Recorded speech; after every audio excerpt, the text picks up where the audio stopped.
কি সুন্দর সবুজ, তাই না? স্নান সেরে ফুল তুলতে চলে এসেছি।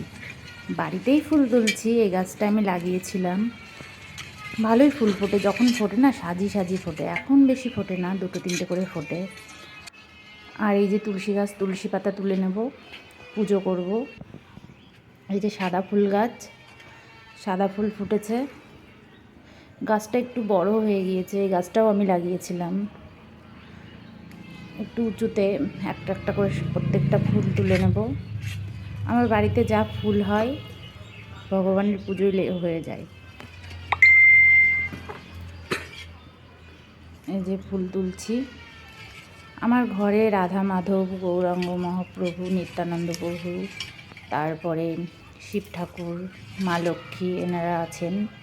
তাই শিব ঠাকুরের জন্য আমি আবার একটা বেল গাছ লাগিয়েছিলাম। বেল গাছ লাগিয়েছি। সেই গাছটা একদম ছোট একটা গাছ লাগিয়েছিলাম।